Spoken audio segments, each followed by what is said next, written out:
Jacques pour l'invitation. Effectivement, c'est une première. Et puis, donc Mobidiv est un projet qui vient d'être accepté et qui démarre début de l'année prochaine. Donc, on commence une formation avant même le projet, donc bravo. Et donc, c'est un projet Mobidiv qui est coordonné par Aline et moi-même. Donc, on va faire la présentation à deux voix. Euh, je suis Jérôme Angelbert, je suis chercheur en génétique des populations, agroécologie, à l'UMR de génétique quantitative et évolution du moulon en région parisienne. Voilà, en très bref. Et Aline, si tu veux te Donc, présenter. Aline, oui, je suis Aline Fugeret-Scarbel, donc je suis ingénieure d'études au laboratoire Gaël à Grenoble. Donc, c'est un laboratoire d'économie appliquée. Donc, on reviendra sur les aspects économiques tout à l'heure. Et donc, on travaille notamment sur les innovations dans le domaine agricole et les conditions de leur création, de leur diffusion et de leur adoption. Donc, on va vous présenter le contexte un petit peu qui a sous-tendu la création de Mobidiv, la proposition du projet Mobidiv, et ensuite un petit peu la structure du projet, ses objectifs. Pour commencer, voilà un visuel classique d'un champ cultivé qu'on peut observer en France. Et donc, vous voyez une grande homogénéité dans cette parcelle. Et cette parcelle est très homogène parce que elle est composée d'une seule variété. Et cette variété n'a pas de diversité. Tous les individus de cette population sont identiques génétiquement. Donc, il n'y a pas de diversité génétique dans cette parcelle. Et ce qu'on Pardon. Ce qui se passe actuellement, c'est qu'il y a de plus en plus d'agriculteurs qui cultivent à l'intérieur d'une parcelle soit des mélanges de variétés, soit des mélanges d'espèces, et ils le font pour être moins dépendants des pesticides. Et là, vous avez une illustration d'un effet attendu de cette diversification sur le réseau DEFI, qui est un réseau de fermes qui pratiquent et suivent de très près des changements de pratiques agricoles. Vous avez ce graphe représente trois types de cultures. Donc la culture en culture pure qui est ici en vert, les mélanges de variétés en bleu, et puis les mélanges d'espèces sur la droite complètement. Et vous avez le nombre de traitements fongicides. Et vous voyez que vous êtes à 1,5 en culture pure, c'est une culture pure de blé, et vous chutez fortement quand vous faites un mélange de variétés, vous avez pratiquement plus d'applications de fongicides sur les mélanges d'espèces. Et donc ça, c'est quelque chose qui a été étudié depuis de nombreuses années. On sait que cette augmentation de la diversité intraparcelle, elle réduit l'utilisation des pesticides par différents mécanismes qui sont décrits à droite, mais vous allez avoir une présentation après notre présentation qui va vous détailler ces mécanismes. Et donc, elle permet de contrôler les maladies, les ravageurs et les adventices. Et un autre intérêt de cette diversification à l'intérieur de la parcelle, c'est qu'elle stabilise potentiellement les productions. Et ça, c'est possible parce qu'à l'intérieur de la parcelle, on a des individus différents ou des espèces différentes, et que ces individus ou espèces ont des relations de complémentarité, de facilitation ou de compensation. Il peut y avoir aussi de la compétition. Et donc, c'est cet ensemble de processus qui permettent ces différents avantages à la diversification intraparcelle. Malgré ces avantages décrits dans la bibliographie, dans certaines expériences, ça a été assez peu utilisé jusqu'à présent dans l'agriculture industrialisée. Cependant, en France, actuellement, ça bouge un peu et c'est intéressant de voir ça. Vous avez sur la gauche un graphique qui représente l'évolution des mélanges variétaux de blé tendre. Et donc, vous voyez que depuis les années 2015-2016, il y a une augmentation de l'utilisation des mélanges variétaux. On est actuellement à 12% de la surface cultivée en blé tendre cultivée en mélange. Et pour information, la variété commercialisée la plus cultivée est aux alentours de 7%. Donc voilà, on a des mélanges qui ont fortement diffusé. Et bon, Aline pourra revenir dessus aussi en fin de journée. Ces évolutions-là ne sont pas du tout appuyées par le Conseil agricole. C'est quelque chose qui se passe dans les campagnes sans que ce soit appuyé par le Conseil agricole. Sur la droite, vous avez une illustration de la progression aussi des mélanges d'espèces. Ici, mélange céréales, légumineuses à graines en agriculture biologique avec une progression aussi extrêmement forte. Et ça, eh ben, ça contraste très fortement avec la stagnation de l'utilisation des pesticides en France.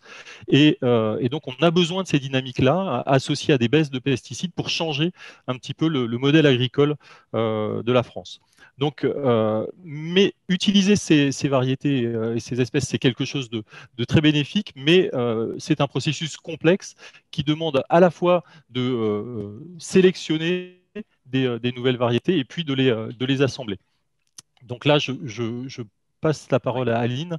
Je prends rapidement la main pour vous, juste pour rappeler que le système semencier, il est aujourd'hui centré sur les variétés homogènes. Donc, c'est-à-dire que les obtenteurs vont avoir des schémas de sélection qui vont être adaptés à l'obtention de variétés homogènes. On va avoir tout le processus d'évaluation pré- et post-inscription qui est adapté à l'évaluation des variétés en culture pure.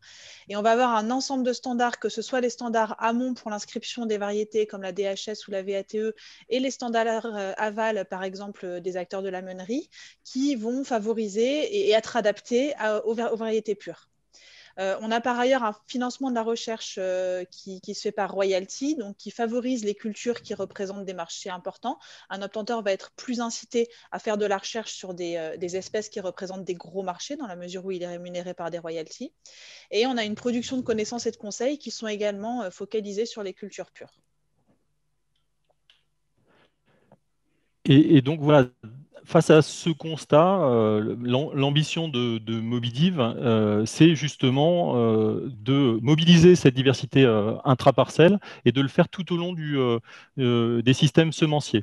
Donc le premier principe qu'on a déjà vu, c'est qu'en mobilisant cette diversité à l'intérieur de la parcelle, on va favoriser des régulations naturelles et réduire la dépendance aux pesticides.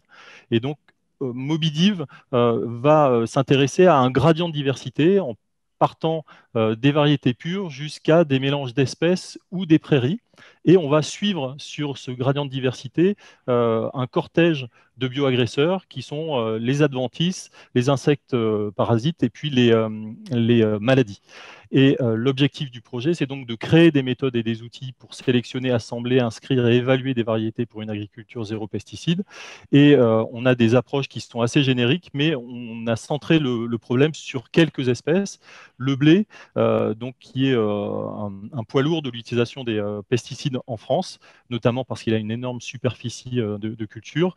Le pois, donc, qui est une légumineuse qui est un très bon partenaire de culture avec le blé, et puis les plantes fourragères qui sont bien connues pour leurs différents services écosystémiques et notamment leur effet sur la conservation de la biodiversité sauvage associée aux parcelles. Donc, un survol de la structure des différents objectifs du projet. Donc, on a un premier volet qui s'intéresse aux dynamiques de diversification intraparcelle.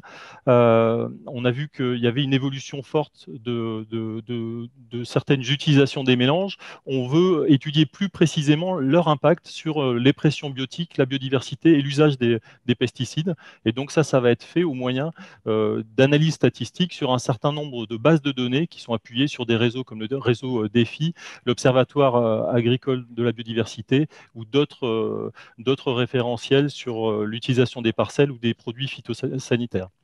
Le deuxième point qui est critique et qui va être bien décrit encore aujourd'hui, c'est étudier au laboratoire de manière très très fine les mécanismes d'interaction plante-plante et comment ils impactent le contrôle des ravageurs, des adventices et des maladies.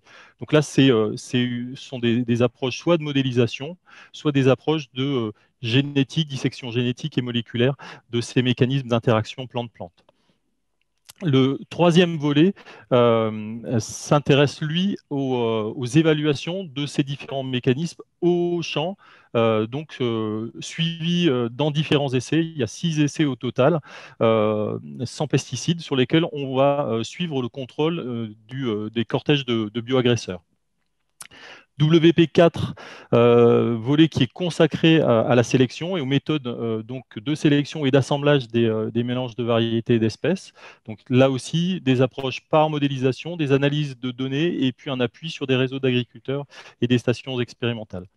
Et le dernier point, c'est le point qui est le plus axé sur la filière et qui va d'une part proposer la construction d'outils qui permettent à la fois la sélection et à la fois l'assemblage de mélanges, et puis la réflexion sur les différentes politiques qui peuvent favoriser l'implication des acteurs économiques dans une stratégie de diversification.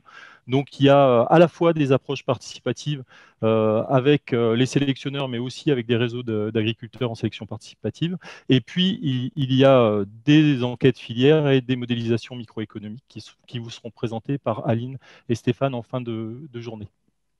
Et Adrien. Et je fais juste un focus là, spécifique par rapport à la formation sur notre vision dans Mobidiv de la sélection. Et donc là, on peut dire qu'on a une approche intégrée dans le projet qui va de la sélection en entreprise privée à la sélection à la ferme.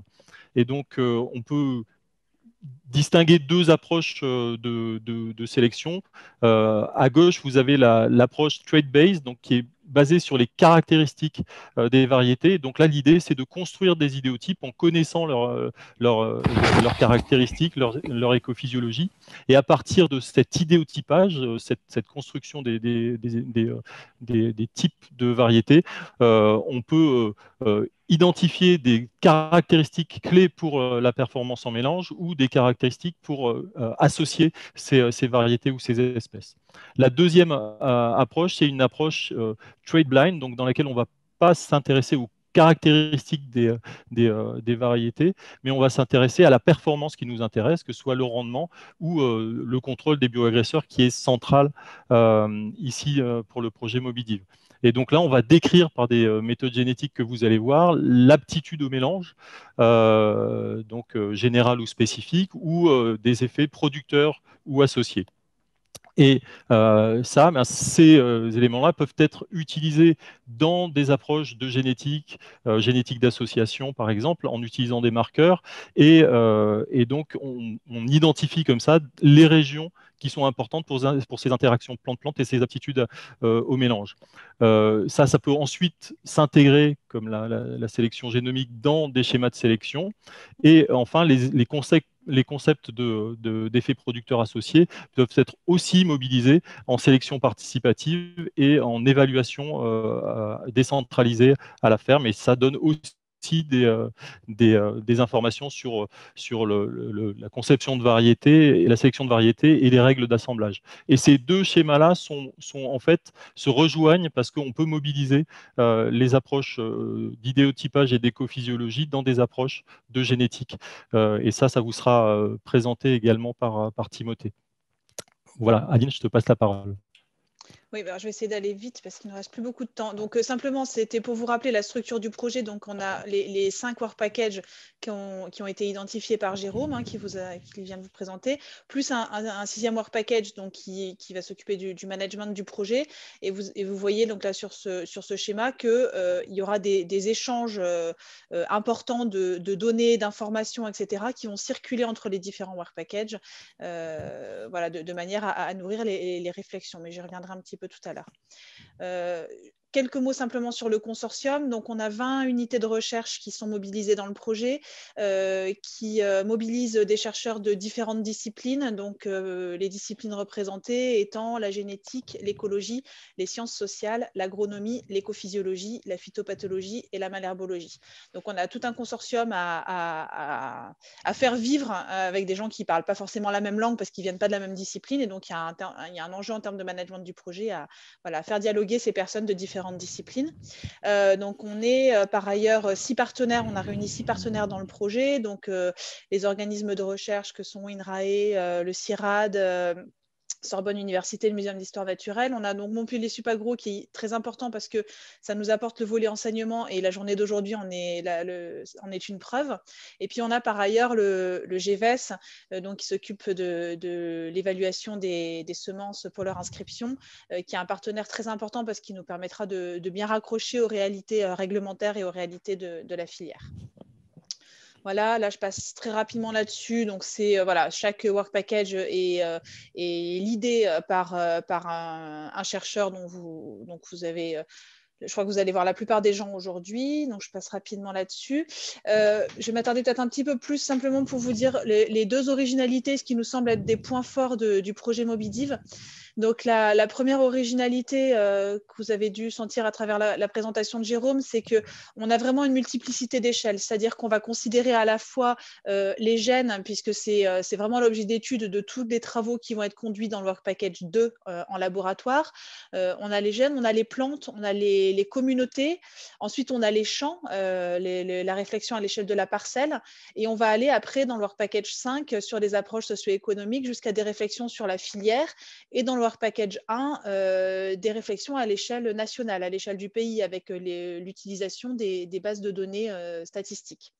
Voilà. Et l'objectif, c'est que l'information, elle circule entre ces différentes échelles. C'est-à-dire qu'un résultat qu'on va générer dans le Work Package 2 sur les gènes, il puisse ensuite être testé au champ dans le Work Package 3 sur les communautés et dans les champs. Ça puisse être intégré par les acteurs de la filière dans le Work Package 5, enfin 4 et 5, et puis on puisse après en tirer des conclusions à l'échelle nationale dans le Work Package 1.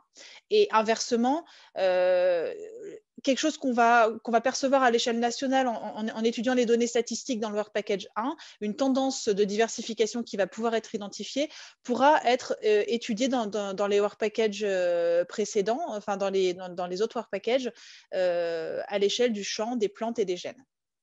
L'autre point fort de notre projet, c'est qu'on a vraiment une volonté d'impliquer fortement les acteurs socio-économiques.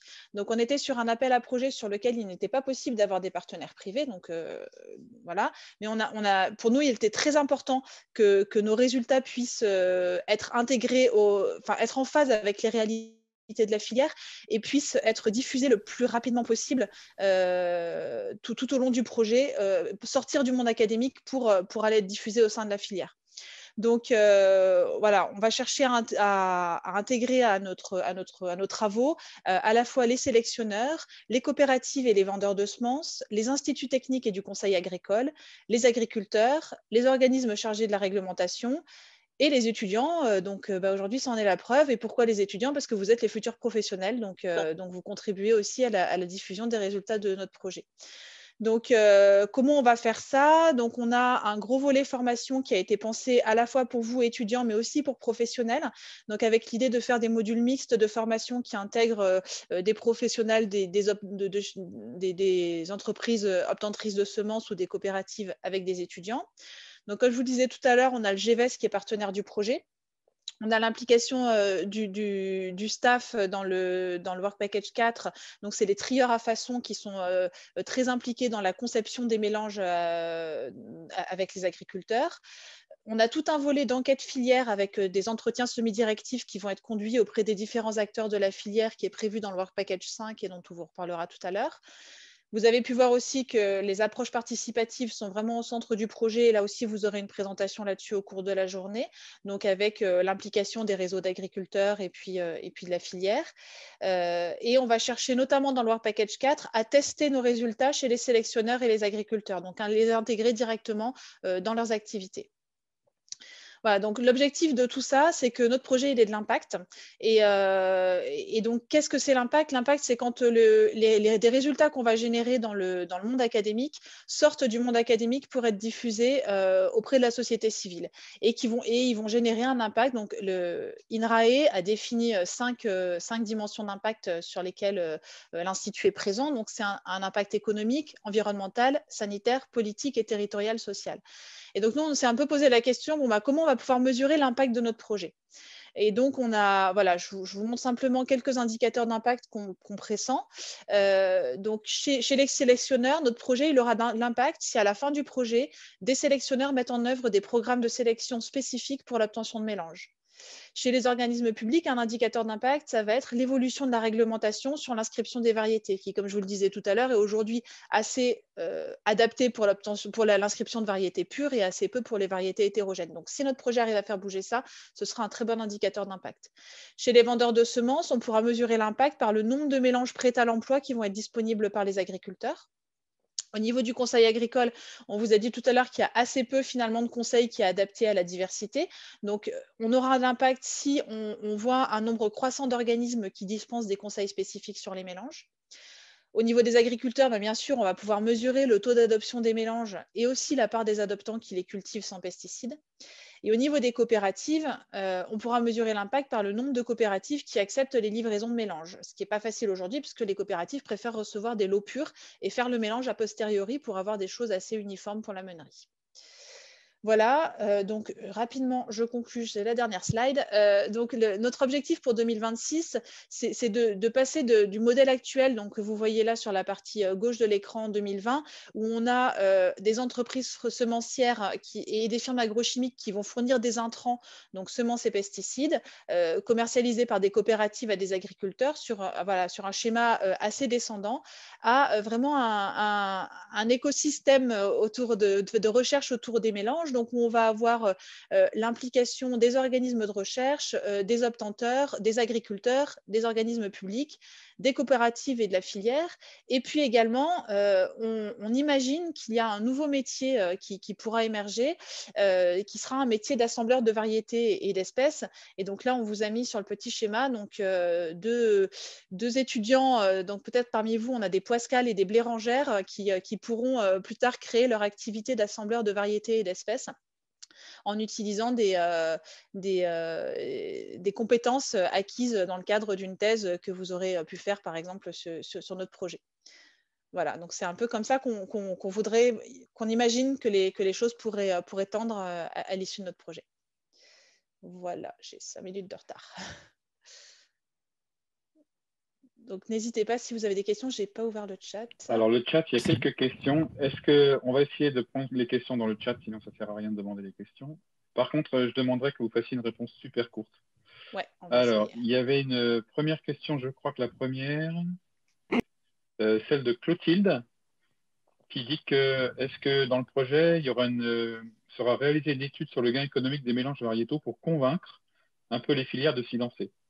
En gros, c'est-à-dire, est-ce que la diminution de l'utilisation de pesticides compense économiquement la baisse de rendement? Alors, pas directement auprès des agriculteurs dans le VP5. Par contre, au niveau du Work Package 1, sur les méthodes statistiques, oui, on va étudier des dynamiques de diversification. Et donc, on va pouvoir coupler des données de rentabilité économique des fermes et des données d'utilisation des mélanges. Donc, ça, c'est quelque chose qu'on pourra regarder. Ok, parce que j'avais lu quelques articles. En fait, la plupart, en fait, ils avaient eu des résultats différents. Il y en avait qui disaient oui, c'est rentable. Il y en a d'autres qui disaient non, c'est pas rentable. Enfin, en fait, c'était dans tous les articles que j'ai lus, c'était toujours différent. Du coup, si je pense que oui, il faut dans le projet, il faut arriver à avoir une réponse. Mais voilà. Après, c'est encore assez peu diffusé, donc c'est aussi ce qui explique qu'on a assez peu de données pour le moment. Vas-y, Jérôme. C'est une question complexe en plus parce que la pratique des mélanges est associée à des changements de système de culture généralement. Donc la part portée par le mélange variétal, par exemple, sur les différences d'utilisation des pesticides est même en elle-même assez difficile à chiffrer, mais c'est l'objectif un peu d'avoir une étude systémique sur cette question-là dans le WP1, comme le disait Aline. Okay. Ça sera analysé. Alors, je vois que donc je vais donner la priorité aux questions des étudiants. Je vois qu'il y a une question de Véronique, mais Teresa en a posé une juste après. Est-ce qu'il y a des projets similaires en d'autres pays européens? Et est-ce que vous avez des coopérations? Et Jérôme, tu as répondu. Oui, j'ai cité Remix, qui a un gros projet qui est en train de se terminer, mais qui s'intéressait aux associations d'espèces, enfin, au mélange d'espèces, et il y a beaucoup de partenaires de Mobidif qui sont impliqués dans ce gros projet-là. Et il y en a d'autres. Il y a un projet en sciences de gestion et économie, qui est piloté par Pierre Labarthe, et je pense qu'il y en a d'autres qui ne me reviennent pas à l'esprit. Je ne sais pas si, Aline, toi, tu en Par as ailleurs, il y d'autres. aura effectivement, en tout cas dans le Work Package 5 sur les aspects socio-économiques, il va y avoir des collaborations effectivement internationales, ou en tout cas, on va au moins aller regarder ce qui se passe à l'étranger. Je vous disais tout à l'heure qu'on va s'interroger sur le système de financement de la recherche qui aujourd'hui fonctionne par royalty. Ça fonctionne un peu différemment dans d'autres pays, on pourra éventuellement en reparler tout à l'heure, notamment au Canada et en Australie. Voilà, voilà, on va aller voir un petit peu ce qui se passe par ailleurs et quelles incitations ça peut créer en termes d'innovation. Et pareil, sur les réglementations pour l'inscription des variétés, là, de toute façon, on est dans un cadre européen et on en reparlera également tout à l'heure, mais en fait, une variété qui est inscrite en France peut être commercialisée dans un autre pays et inversement. Donc, il y a des phénomènes de concurrence entre les catalogues des différents pays ou de complémentarité.